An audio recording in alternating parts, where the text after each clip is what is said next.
Have you ever wondered why mermaids have captured our imaginations for centuries? From enchanting Greek sirens to eerie Slavic Rusalki and monstrous Japanese Ningyo, join us for a deep dive into the captivating world of mermaid mythology.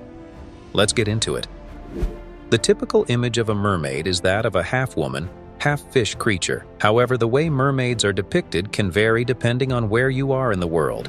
In the Western world, one of the most significant influences on mermaid lore comes from Greek mythology, specifically the sirens. While sirens are often confused with mermaids, they are more bird-like than fish-like. You might have encountered sirens in Greek mythology through epic poems like the Argonautica and the Odyssey.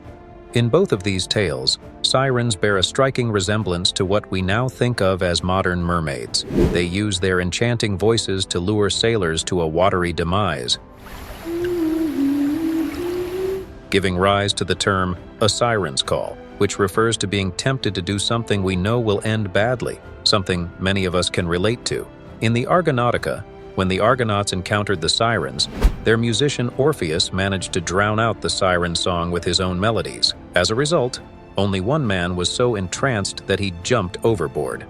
In the Odyssey, when Odysseus and his crew faced the sirens, he devised a clever plan. He had his men fill their ears with beeswax to block out the irresistible singing. However, Odysseus himself couldn't resist the temptation.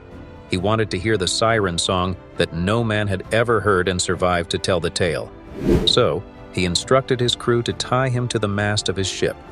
No matter how much he begged and pleaded with them to release him, they were to ignore him until they had safely passed by the sirens. What's particularly interesting is that authors after Homer, the ancient Greek poet who wrote the Odyssey, believed that if a man heard the siren song and managed to survive, the sirens themselves would have to drown in the sea. So, you see, the lore of mermaids and their seductive calls has been part of our storytelling for centuries. But these creatures aren't just confined to Greek mythology. They have appeared in various forms across different cultures and regions. As we take a journey through time, we stop by the Hellenistic period. The way mermaids were depicted changed during this era. They shifted from being bird women to women with fishtails. Roman authors like Hyginus and Ovid played a big role in linking mermaids to the ocean. Ovid in particular popularized the origin story of sirens. According to Ovid, sirens weren't always half woman, half bird. Originally, they were nymphs and handmaidens to the goddess Persephone. When Persephone was abducted by Hades and taken to the underworld, her mother, Demeter, gave the handmaidens wings to aid in the search for her lost daughter. Hyginus, however, saw this as a curse. Demeter blamed the handmaidens for her daughter's disappearance and transformed them into sirens. The siren song, though beautiful and alluring, carried an undertone of sorrow and death. It was a continuous call for Persephone's return. And that's how sirens became associated with the sea.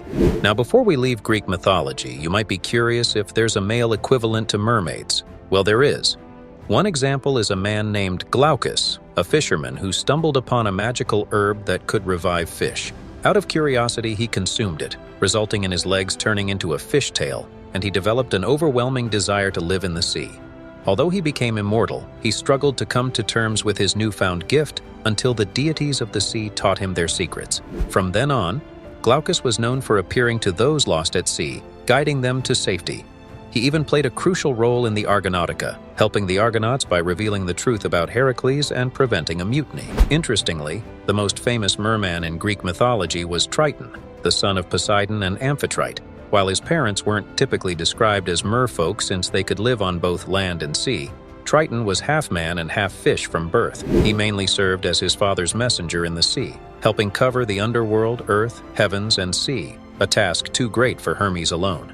Triton also appeared to the Argonauts, aiding them on their journey. Triton's image became so closely associated with mermen that they were eventually known simply as Tritons, or Tritoni, often depicted as the musical fishermen of the ocean. Moving to the eastern Mediterranean and Mesopotamia, we find various stories about humans with fishtails dating back to the First Babylonian Empire. One of the earliest recorded mermaid stories is that of the Mesopotamian goddess Atargatis. She fell in love with a human shepherd who drowned in a lake. Overwhelmed by grief and longing, she threw herself into the lake. Instead of allowing her to die, the gods transformed her into a creature with a fish's lower half and a woman's torso, preserving her beauty. If Middle Eastern mermaid tales pique your interest, you can explore the stories in 1001 Nights, where there are accounts of humans who can breathe and live underwater, described as sea people or seaborn. Now, if you're looking for truly unusual mermaid-like creatures, Japan delivers with the Ningyo. These creatures, known as human fish, are far from seductive mermaids. Ningyo have mostly fish bodies, with only their heads resembling human features. They also sport golden horns, a red belly, and additional eyes around their torsos. Capturing these creatures was said to require a large group, as they were reported to be around 35 feet long, more monsters than mermaids. In Slavic folklore, we encounter the Rusalka, female spirits dwelling in lakes and rivers. They lured young men to their deaths with their enchanting voices. Rusalki were believed to be the spirits of young women who had died due to unhappy marriages, abuse, harassment, abandonment by lovers, or even murder, often involving unwanted pregnancies. These spirits sought vengeance and were cursed to become Rusalki. Before the 19th century, they were not always seen as malevolent and were associated with fertility and nurturing crops during spring. However, by the 19th century, they were perceived as chaotic and unclean spirits, known for drowning young men who approached the water. In some versions, they tickled their victims to death.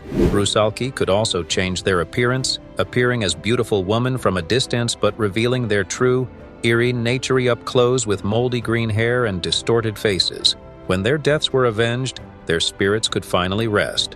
While not half woman, half fish, Rusalki shared several similarities with mermaids, such as vibrant hair, beauty, and the need to remain partially submerged in water. Mermaid legends also appeared in Britain and Ireland during the medieval period.